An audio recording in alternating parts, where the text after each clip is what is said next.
Sure. Pre-Newton and then Newton. What did Newton solve that for millennia up to Newton had not been solved? And then I want to go forward all the way to Santa Fe, what they were trying to solve. Let's start with just two or three of the basic guys, but let's go with Newton. What pre-Newton it was what, and then why is Newton such a genius? In such a in the I think mathematically they told me one time I've seen there's been 115 billion people roughly that have lived on the earth.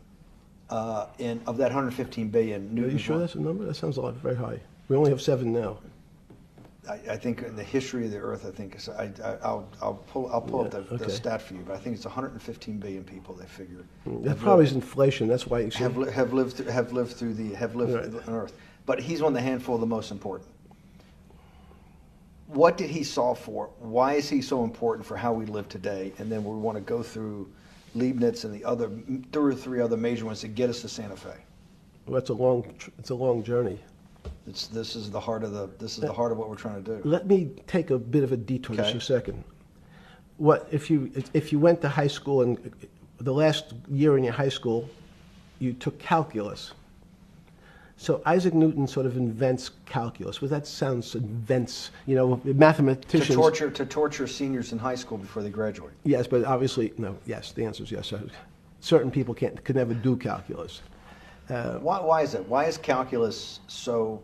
Why is that the dividing line between, to me, people who can handle that and can go on to do certain things, and people just hit the wall, even if they know math? It seems to me that there's that calculus is the thing that changes. It bridges. That's because it's about the theory of change and the theory of how things change.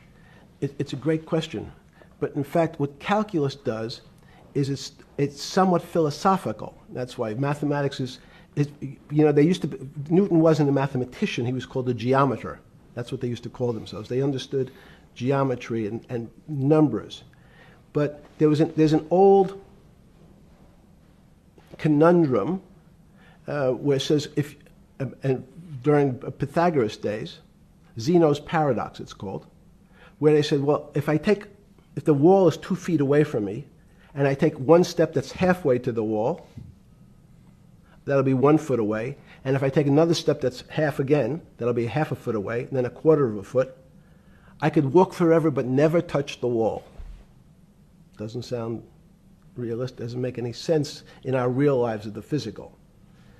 But what Newton understood is many problems were like that. Many things approached the wall, or in calculus, approached the limit, but never really reached it.